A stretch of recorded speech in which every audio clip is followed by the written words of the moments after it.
Hello everyone, welcome back to Disha classes. उम्मीद करती हूँ मेरी वीडियोस आपको पसंद आ रही होंगी और किसी न किसी एग्ज़ाम की प्रिपरेशन में ज़रूर हेल्पफुल होंगी। आज हम डिस्कस करेंगे चैप्टर 17 पार्ट 4। चैप्टर 17 हमारा है designing and managing integrated marketing communications. इस चैप्टर के भी 3 पार्ट्स ऑलरेडी अपलोडेड हैं। अगर अभी तक आपने नहीं देखे तो आप हमारी मार्केटिंग की प्लेलिस्ट को विजिट कर सकते हैं। मार्केटिंग की प्लेलिस्ट का लिंक मैं वीडियो के एंड में भी प्रोवाइड करवा दूंगी। पार्ट 4 स्टार्ट करने से पहले एक बार हम देख लेते हैं लास्ट पार्ट में हमने क्या डिस्कस किया था। लास्ट पार्ट में हमने डिस्कस किया था मार्केटिंग कम्युनिकेशंस मिक्स। पहले तो मार्केटिंग कम्युनिकेशन मिक्स होता क्या है। मार्केटिंग कम्युनिकेशन मिक्स का मतलब है कि भी कंपनी के पास बहुत सारे मीन्स हैं या आप कह सकते हैं बहुत सारे मेथड्स अवेलेबल हैं जिनके थ्रू कंपनी अपने कस्टमर को अपने प्रोडक्ट और या हम कह सकते हैं ब्रांड के बारे में इन्फॉर्म कर सकती है, उसे परसुएड कर सकती है, मोटिवेट कर सकती है और उसे रिमाइंड करवा सकती है। तो उन सभी मीन्स और हम कह सकते हैं मेथड्स को या जो भी टूल्स हैं जिनके थ्रू कंपनी अपने कस्टमर को अपने प्रोडक्ट या ब्रांड के बारे में इंफॉर्मेशन दे सकती है, उसे मोटिवेट कर सकती है बाय करने के लिए या उसे रिमाइंड करवा सकती है, उन सभी मेथड्स को, उन सभी मीन्स को, उन सभी टूल्स को हमने बोला है मार्केटिंग कम्युनिकेशन मिक्स। तो यहाँ से हमें ये चीज़ क्लियर होगी कि जो हमारा मार्केटिंग करने का, मार्केटिंग की कम्युनिकेशन करने के टूल्स हैं, मेथड्स हैं या तरीके हैं वो बहुत सारे हैं। कंपनी के पास आज के टाइम पे कोई एक या दो मेथड्स अवेलेबल नहीं है अपनी मार्केटिंग कम्युनिकेशन करने के लिए। अगर हम उन्हीं मार्केटिंग कम्युनिकेशन मेथड्स की बात करें तो टोटल हमारे पास 8 मेजर मोड्स ऑफ कम्युनिकेशन हैं। 8 ऐसे मेथड्स हैं जो मेन हैं, मेजर हैं, जो मार्केटिंग कम्युनिकेशन मिक्स का पार्ट है। उनमें से हमारा फर्स्ट है एडवर्टाइजिंग। एडवर्टाइजिंग को हम पिछली वीडियो में डिटेल में कवर कर चुके हैं। जो रिमेनिंग हमारे मोड्स हैं कम्युनिकेशन के उनको हम आज की वीडियो में डिस्कस करेंगे। तो सेकंड हमारा जो मेथड है वो है सेल्स प्रमोशन। सेल्स प्रमोशन का मतलब है a variety of short term incentives to encourage trial और परचेज ऑफ अ प्रोडक्ट और service including consumer promotions, trade promotions, business and sales force promotion. ये कह रहे हैं जो शॉर्ट टर्म इंसेंटिव्स या हम कह सकते हैं शॉर्ट टर्म बेनिफिट्स जो कस्टमर्स को या आप कह सकते हो किसी को भी आप प्रोवाइड करवाते हो, जो एक कंपनी प्रोवाइड करवाती है टू इनकरेज अपनी प्रोडक्ट की परचेज को इनकरेज करने के लिए या इनकरेज करने के लिए अगर आपका प्रोडक्ट नया है उसका ट्रायल को इनकरेज करने के लिए जो भी मेथड या जो भी इंसेंटिव हम कह सकते हैं, जो भी बेनिफिट कंपनी प्रोवाइड करवा रही है शॉर्ट टर्म के लिए, उसे हम बोलेंगे सेल्स प्रमोशन। यहाँ आप अपनी सेल्स को प्रमोट करने के लिए ताकि कस्टमर आपके प्रोडक्ट या सर्विस को परचेज करे, अगर प्रोडक्ट नया है उसका ट्रायल करे, जिससे आपकी सेल्स में इंक्रीज हो, उसको इंक्रीज करने के लिए आप जो शॉर्ट टर्म बेनिफिट्स देते हैं या हम कह सकते हैं शॉर्ट टर्म इंसेंटिव्स देते हैं उनको हमने बोला है सेल्स प्रमोशन। तो यहाँ से एक चीज़ बिल्कुल क्लियर है कि भी ये जो बेनिफिट्स दिए जाते हैं अपने कस्टमर को मोटिवेट करने के लिए, हम कह सकते हैं इनकरेज करने के लिए कि वो हमारे प्रोडक्ट को या सर्विस को परचेज करे और अगर प्रोडक्ट नया है तो उसका ट्रायल करे, ये जो इंसेंटिव्स हैं या ये जो बेनिफिट्स हैं वो शॉर्ट टर्म के लिए हैं। मीन्स इस टाइप के ही क्वेश्चन आपके एग्जाम में पूछे जाते हैं जो हमारे कॉम्पिटिटिव एग्जाम होते हैं। वहाँ आपसे पूछ लेगा सेल्स प्रमोशन कैसे इंसेंटिव्स होते हैं या क्या चीज़ होती है, शॉर्ट टर्म है, लॉन्ग टर्म है, मीडियम टर्म, तो वहाँ आपको आंसर करना है शॉर्ट टर्म। तो यही चीज़ें आपको नॉर्मल पब्लिशर की बुक में नहीं मिलेंगी जो फिलिप कोटलर की बुक में मिलती हैं और इन्हीं चीज़ों को आपको ध्यान से बिल्कुल इन्हीं शॉर्ट चीज़ों को आपको पकड़ना चाहिए। इसीलिए मैं आपको यहाँ Philip Kotler line to line cover करवा रही हूँ कि भी एक भी चीज़ आपकी ना छूटे, क्योंकि मेरे पास बहुत सारे बच्चों के कमेंट्स आते हैं कि मैम आप MCQ बेस्ड कोई सीरीज़ भी लेके आओ। तो उन बच्चों को मेरा यही रिप्लाई है कि भी मैं MCQ सीरीज़ लॉन्च करने की अभी कोई मेरा आइडिया या प्लान नहीं है, क्योंकि मैं फोकस करती हूँ कंसेप्ट्स पे। जब मैं प्रिपरेशन कर रही थी नेट एग्ज़ाम के लिए या किसी भी कॉम्पिटिटिव एग्ज़ाम के लिए, जब मैं प्रिपरेशन करती हूँ तो मेरा मानना होता है कि भी एक स्टूडेंट के कंसेप्ट्स क्लियर होने चाहिए। MCQ इनमें से ही निकल के आते हैं। जब आपके कंसेप्ट्स क्लियर हैं तो MCQ आप किसी को भी सॉल्व कर सकते हैं। तो इसलिए आप कंसेप्ट्स पे फोकस करें। और मैं भी अपनी जितनी भी मेरी वीडियोज़ हैं, जो भी चैप्टर मैं लेके आती हूँ फिलिप कोटलर का, उसमें मेरा जो मेन फोकस होता है वो मेरा कंसेप्ट के ऊपर ही होता है कि भाई आप सभी के कंसेप्ट्स क्लियर होने चाहिए। तो इसीलिए प्लीज़ MCQ सीरीज़ के लिए मुझे रिक्वेस्ट ना करें, क्योंकि अभी कोई आइडिया या मैं आपको कोई डेट भी नहीं फाइनल बता सकती कि कब लॉन्च करूँगी मैं MCQ सीरीज़ को। जब भी होगा, अगर फ्यूचर में होता है तो अगर पॉसिबल हुआ तो I will definitely do that, लेकिन जब तक नहीं है तो मेरा मानना यही है कि भी आप कंसेप्ट पे फोकस करें। तो यहाँ से हमें साफ साफ पता चल गया कि भी शॉर्ट टर्म जो इंसेंटिव्स या बेनिफिट्स दिए जाते हैं अपने कस्टमर्स को मोटिवेट करने के लिए या इंकरेज करने के लिए, ताकि वो आपके प्रोडक्ट को या सर्विस को परचेज करें, और अगर प्रोडक्ट या सर्विस नया है तो उसको ट्रायल करें। इंक्लूडिंग इसमें हमारे लिए कंज्यूमर प्रमोशंस आ गए, जब आप कंज्यूमर को मोटिवेट करने के लिए कि वो आपके प्रोडक्ट की परचेज करें। जो कंज्यूमर के लिए आप शॉर्ट टर्म बेनिफिट्स लॉन्च करते हैं उन्हें हम कंज्यूमर प्रमोशंस बोलते हैं। लेकिन ऐसे ही ट्रेड प्रमोशंस भी किए जाते हैं। ट्रेड प्रमोशंस हैं जो आप चैनल मेंबर्स को बेनिफिट्स अवेलेबल करवाते हैं, ताकि वो आपके प्रोडक्ट की या तो एडवर्टाइजिंग करें या डिस्प्ले करें, ताकि कंज्यूमर्स को आपके प्रोडक्ट और सर्विसेज के बारे में पता चले। तो इस टाइप के अगर आप कोई शॉर्ट टर्म बेनिफिट्स अपने चैनल मेंबर्स को भी प्रोवाइड करवा रहे हैं तो उसे हम बोलेंगे ट्रेड प्रमोशंस। या फिर आप अपने बिजनेस या जो सेल्स फोर्स हैं उसको भी अगर आप कोई शॉर्ट टर्म बेनिफिट प्रोवाइड करवाते हैं कि वो आपकी सेल्स को इंक्रीज करे, तो उसे भी हम सेल्स प्रमोशन में ही इंक्लूड करेंगे। तो यहाँ से हमें ये पता चल गया कि भी शॉर्ट टर्म बेनिफिट्स जो दिए जाते हैं, बेशक वो कंज्यूमर्स को दें, बेशक हम अपने चैनल मेंबर रिटेलर होलसेलर को दें, या हम अपने जो सेल्स फोर्स हैं उसको दें हमारी सेल्स को इंक्रीज करने के लिए, या अगर हमारा प्रोडक्ट नया है तो उसको ट्रायल करवाने के लिए, उसे हम बोलेंगे सेल्स प्रमोशन। अगर हम कंज्यूमर प्रमोशंस की बात करें कि भी कंज्यूमर को आप शॉर्ट टर्म इंसेंटिव्स या बेनिफिट्स क्या क्या देती है कंपनी, तो उसके कुछ एग्जाम्पल हम देख लेते हैं। जैसे आप फ्री सैंपल्स देते हैं, तो आप बहुत बार देखते होंगे अगर आप किसी शॉप पे कोई भी चीज़ परचेज करने जा रहे हैं तो वहाँ कस्टमर जो शॉपकीपर है कई बार आपको फ्री सैंपल दे देता है पाउच की टाइप में। कोई नया शैम्पू लॉन्च हुआ है तो उसका पाउच दे देगा आपको कि मैम ये फ्री सैंपल है, एक बार यूज़ करके देखना। तो वो जो फ्री सैंपल्स होते हैं वो सेल्स प्रमोशन ही होता है। वो शॉर्ट टर्म के लिए कुछ बेनिफिट्स हैं जो कस्टमर को दिए जाते हैं, ताकि वो जो अगर अभी तक उसने परचेज नहीं करा हमारा प्रोडक्ट तो वो यूज़ करके एक बार ट्राई करे, क्या पता उसको पसंद आए तो वो दोबारा परचेज करे। और अगर प्रोडक्ट नया है तो ट्रायल के लिए हम दे देते हैं कि भी देखते हैं कंज्यूमर का क्या रिस्पॉन्स आता है। जब हम ट्रायल करवाएंगे फ्री में तभी तो कंज्यूमर बाद में परचेज करेगा। तो जैसे फ्री सैंपल्स हो गया, या आप कई बार क्या करते हैं अपने प्रोडक्ट्स के साथ कूपन्स अटैच कर देते हैं। ये मेनली होता है जब आप क्लोथ्स वगैरह खरीदते हैं।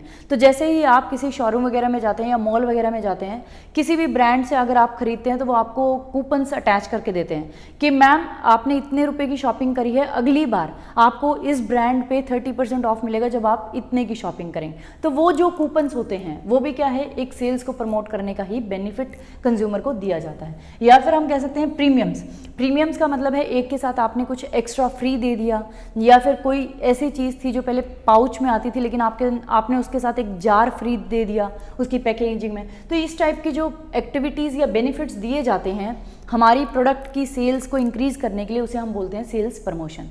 ट्रेड प्रमोशंस कैसे कर सकते हैं आप, जब आप अपने चैनल मेंबर को जो होलसेलर है रिटेलर है उसको आप क्या करते हैं, कोई ऐसा अलाउंस देते हैं जैसे एडवर्टाइजिंग या डिस्प्ले अलाउंस, कि भी वो आपकी एडवर्टाइजिंग करेगा या आपका डिस्प्ले करेगा प्रोडक्ट का, जो उसका मेन काउंटर है विजिट करते ही उसकी शॉप में, तो आप उसको एक अलाउंस प्रोवाइड करवा देते हैं, कुछ अमाउंट ऑफ मनी प्रोवाइड करवा देते हैं उसके लिए। तो ये भी आप किस लिए कर रहे हैं, अपनी सेल्स को प्रमोट करने के लिए। बिजनेस और सेल्स फोर्स प्रमोशन में क्या हो सकता है, आपके जितने भी सेल्स रिप्रेजेंटेटिव हैं उनके लिए आप एक कॉन्टेस्ट ऑर्गेनाइज करवा देते हैं कि जो सबसे ज़्यादा सेल्स को करेगा उसको हम इतनी सैलरी देंगे, या इतना उसका बोनस हो जाएगा, या अलाउंस उसको एक्स्ट्रा मिलेगा, या उसको ये रिवॉर्ड मिलेगा। तो इस टाइप के जो शॉर्ट टर्म बेनिफिट्स आप देते हैं उन्हें हम बोलते हैं सेल्स प्रमोशन।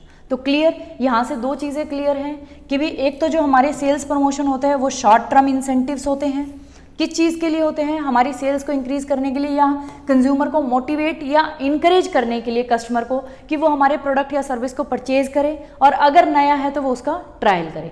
तो और जो हमारा सेल्स प्रमोशन है वो कितने टाइप का होता है, 3, consumer promotion, trade promotion, business and sales force promotion. इनको डिटेल में हम नेक्स्ट जो हमारे चैप्टर्स हैं जहाँ भी ये टॉपिक डिटेल में आएगा वहाँ कवर करेंगे।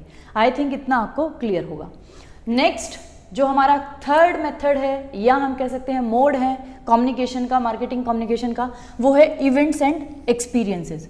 अगर हम इवेंट्स एंड एक्सपीरियंसेस की बात करें, company sponsored activities and programs designed to create daily or special brand related interactions with consumers, including sports, arts, entertainment and kiosk events as well as less formal activities. ये कह रहा है company sponsored जो activities होती हैं जिनमें company ही उन activities को स्पॉन्सर करती है, ऑर्गेनाइज करवाती है पैसा लगा के, कंपनी जो स्पॉन्सर करती है एक्टिविटीज़ को या प्रोग्राम्स को जो स्पेशल इसलिए होते हैं कि भी आपके कंज्यूमर्स के साथ आपका या तो डेली इंटरेक्शन हो या कोई स्पेशल ब्रांड रिलेटेड इंटरेक्शन अगर आप कस्टमर के साथ चाहते हैं, अपने कंज्यूमर के साथ चाहते हैं, उसके लिए अगर कंपनी कोई एक्टिविटी या प्रोग्राम को स्पॉन्सर कर रही है, जैसे कोई भी एक्टिविटी या प्रोग्राम हो सकता है, जैसे आप कोई स्पोर्ट्स इवेंट है उसको आप ऑर्गेनाइज करवा रहे हैं या उसको स्पॉन्सर कर रहे हैं, आर्ट्स गैलरी है या म्यूजियम है, उन पे जो भी एक्टिविटी जो फेयर वगैरह लगते हैं उनको आप स्पॉन्सर कर रहे हैं, इंटरटेनमेंट की जितनी भी एक्टिविटीज़ होती हैं उनको अगर आप स्पॉन्सर करें, तो इस टाइप की जितनी भी एक्टिविटीज़ या प्रोग्राम्स होते हैं अगर आप की कंपनी उनमें से किसी भी इवेंट को, किसी भी प्रोग्राम को, किसी भी एक्टिविटी को स्पॉन्सर करती है अपने कंज्यूमर्स के साथ या तो डेली बेसिस पे इंटरेक्शन करने के लिए या कोई ब्रांड रिलेटेड इंटरेक्शन करने के लिए, तो उसे हम बोलते हैं इवेंट्स एंड एक्सपीरियंसेस। क्लियर? तो यहाँ हमने एग्जाम्पल लिया है स्पोर्ट्स का, तो स्पोर्ट्स का मैं आपको एग्जाम्पल पिक्चर से ज़्यादा हमें याद रहता है तो मैं आपको एक दिखाऊंगी। ये देखिए, ये आईपीएल के मैच हैं। आप आईपीएल के जब मैच देखते हैं तो आपको ग्राउंड पे ये पिक्चर्स बनी हुई दिखती हैं। जैसे यहाँ ये जो पिक्चर्स बनी हुई हैं, क्या आईपीएल मैच वाले अपने स्टेडियम में किसी भी कंपनी का रेंडमली उठा के पिक्चर छाप देते हैं, उसका ब्रांड का नेम लिख देते हैं? नहीं, ऐसा नहीं होता। जो ये कंपनीज हैं वो क्या करती हैं, अपने ब्रांड को या अपने प्रोडक्ट को प्रमोट करने के लिए जो आईपीएल मैच के ग्राउंड है, जो गवर्नमेंट है उसको पेमेंट करती है उन एक्टिविटीज़ को, जो ये आईपीएल मैचेस होते हैं इनको स्पॉन्सर करती है, स्पॉन्सर करके इन पे पैसा लगाती है, ऑर्गेनाइज करवाती है, और तब जाके उसी कंपनी का या उसी ब्रांड का लोगो आपको ग्राउंड पे दिखने को मिलता है। तो ये आप देखें जितनी भी होर्डिंग्स हैं, ये देखिए लेज की होर्डिंग्स आपको दिख रही है, हीरो होंडा की दिख रही है, एलजी की आपको दिख रही है। तो ये सारी चीज़ें किसका एग्जांपल है कि भी आप जो इवेंट्स हैं, एक्टिविटीज़ हैं, कोई भी प्रोग्राम्स हैं उनको स्पॉन्सर करते हैं और वहाँ आपके ब्रांड का या जो प्रोडक्ट है उसका आप प्रमोशन करते हैं, उसके बारे में कम्युनिकेट करते हैं कंज्यूमर्स तक। तो एक एग्जाम्पल ये हो गया। दूसरा आप देख सकते हैं, ये देखिए, ये विराट कोहली ने टी शर्ट जो वियर कर रखी है उस पर आपको ओप्पो इंडिया लिखा दिखेगा। तो ये इंडिया की तरफ से खेल रहे हैं, ठीक है, तो इंडिया ही मेंशन होना चाहिए था। अब ये ओप्पो क्यों लिख रखा है, नाइकी का साइन क्यों है? तो ये चीज़ें भी किसके लिए हैं, इवेंट्स में, क्योंकि ये एक इवेंट है जो स्पोर्ट्स का इवेंट है या हम कह सकते हैं एक्टिविटी है, प्रोग्राम है, जहाँ कंपनीज क्या कर रही हैं, बहुत सारे तरीके हैं आपके पास अपने प्रोडक्ट को या ब्रांड को प्रमोट करने के या अपने कंज्यूमर्स के साथ इंटरेक्ट करने के। तो उनमें से एक तरीका ये है कि भाई जितने भी हमारे स्पोर्ट्स के प्लेयर होते हैं उनकी टी शर्ट्स पे आपको लोगो मिलेंगे डिफरेंट ब्रांड्स के। तो यहाँ आपको ओप्पो का प्रमोशन दिख रहा है और नाइकी का प्रमोशन दिख रहा है। तो ये जो तरीके होते हैं इन्हें हम बोलते हैं events and experiences. Clear? Example के साथ आई थिंक आपको अच्छे से क्लियर होगा। फोर्थ हमारा है public relations and publicity. A variety of programmes directed internally to employees of the company और externally to the consumers, other firms, the government and media to promote or protect a company's image or its individual product communication।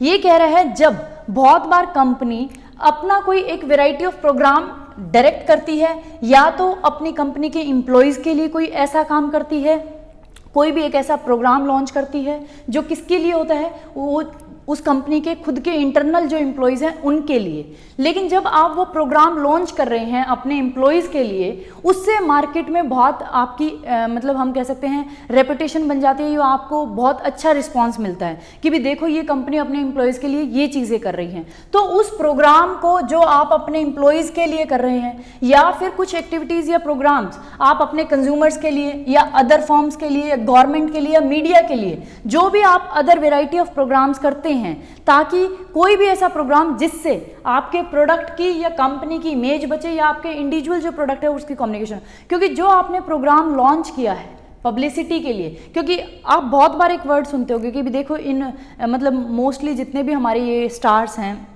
Bollywood stars, उनके case में अगर वो कुछ भी कर देते हैं, कोई भी एक्टिविटी होती है और वो इतना फेमस हो जाते हैं, कई बार तो हम कहते हैं देखो ये पब्लिसिटी स्टंट था, इनका। तो पब्लिसिटी या पब्लिक रिलेशन का मतलब यही है कि भी जब कंपनी अपनी कंपनी की इमेज को बचाने के लिए या प्रमोट करने के लिए या अपने इंडिविजुअल प्रोडक्ट की कम्युनिकेशन करने के लिए कोई एक प्रोग्राम या वैरायटी ऑफ प्रोग्राम्स को लॉन्च करती है, जो या तो उसके एम्प्लॉयज़ के लिए होगा, एम्प्लॉयज़ के लिए कोई प्रोग्राम वो लॉन्च कर सकती है, या अपने कंज्यूमर्स के लिए कर सकती है, या अदर फर्म्स के लिए कर सकती है, या गवर्नमेंट के लिए। तो किसी के लिए भी अगर वो किसी भी टाइप का प्रोग्राम लॉन्च कर रही है अपने कॉस्ट पे, अपने पैसों पे, तो उसे हम बोलेंगे पब्लिक रिलेशन या पब्लिसिटी। और उससे भी आप क्या कर रहे हैं, अपने प्रोडक्ट का प्रमोशन ही कर रहे हैं। क्योंकि जब भी आप मान लो आपने कोई प्रोग्राम लॉन्च किया, ठीक है, वो आपने अपने एम्प्लॉयज़ के लिए किया, तो अब आप सोच रहे होंगे मैम एम्प्लॉयज़ के लिए कोई प्रोग्राम लॉन्च किया है, कोई अच्छी चीज़ करी है, तो उससे हमारा प्रोडक्ट कैसे प्रमोट होगा या हमारी कंपनी की इमेज कैसे प्रोटेक्ट होगी या प्रमोट होगी। तो आप खुद सोचें, आपकी एक ऐसी कंपनी है, क्योंकि अभी भी बहुत बार आप देखते होंगे, अभी एक न्यूज़ आई थी कि भी यूके में कंपनीज़ ने क्या किया है, 4 डेज़ अ वीक का वर्क शेड्यूल बनाया है। तो आप खुद सोचें, जो ये 4 डेज़ अ वीक का रूटीन है यूके में, तो ये क्या है, एक प्रोग्राम है जो उन्होंने किसके लिए स्टार्ट करा है, अपने एम्प्लॉयज़ के लिए। अब जिस भी कंपनी ने सबसे पहले ये प्रोग्राम स्टार्ट किया होगा, तो ऑब्वियसली मार्केट में उसकी कुछ न्यूज़ आई होगी कि भी ये कंपनी है और इस कंपनी ने 4 डेज़ अ वीक का प्रोग्राम स्टार्ट किया है वर्क शेड्यूल के फॉर्म में, ठीक है। तो मार्केट में आपकी कम्युनिकेशन गई, आपकी ब्रांड के बारे में, आपकी कंपनी के नेम के बारे में, कंपनी की इमेज बनी है कि भी कंपनी देखो कितनी अच्छी है, अपने एम्प्लॉयज़ के बारे में कितना सोचती है, कि भी उसने 6 डेज़ अ वीक की जगह कितना कर दिया, 4 डेज़ अ वीक कर दिया वर्क शेड्यूल को। तो इन चीज़ों से आप खुद देखें कि भी किया कंपनी ने अपने एम्प्लॉयज़ के लिए कोई प्रोग्राम डिज़ाइन है, लेकिन उससे मार्केट में उसके कंपनी की इमेज, प्रोडक्ट के बारे में बहुत सारी इंफॉर्मेशन या कम्युनिकेशन हुई है। क्लियर? ये था हमारा आज का टॉपिक। जो रिमेनिंग हमारे 4 मेथड्स या हम कह सकते हैं मोड्स रह गए मार्केटिंग कम्युनिकेशन के, उनको हम नेक्स्ट वीडियो में कवर करेंगे। और जो मैंने आज 3 आपको मोड्स बताए हैं या मेथड्स बताए हैं मार्केटिंग कम्युनिकेशन के, अगर आपको उनमें कोई भी डाउट होता है तो आप मुझे कमेंट बॉक्स में लिख सकते हैं। Thank you for watching Disha classes. और अगर आपको मेरी वीडियोस अच्छी लगती है, मेरा कंटेंट अच्छा लगता है, तो आप सभी से बस एक ही रिक्वेस्ट है, प्लीज़ वीडियोस को ज़्यादा से ज़्यादा शेयर कर दिया करो। और अगर अभी तक आपने चैनल को सब्सक्राइब नहीं करा तो प्लीज़ चैनल को भी सब्सक्राइब कर लें, क्योंकि बहुत सारे स्टूडेंट्स ऐसे हैं जो वीडियोज़ देखते हैं, जिनके कमेंट्स भी आते हैं, लेकिन उन्होंने शायद अभी तक चैनल को सब्सक्राइब नहीं करा। मेरे पास जो डाटा शो होता है तो उसके अकॉर्डिंग मैं बोल रही हूँ, तो प्लीज़ चैनल को सब्सक्राइब भी कर लें। आपको सिर्फ सब्सक्राइब के बटन पर क्लिक करना है। Thank you for watching Disha classes.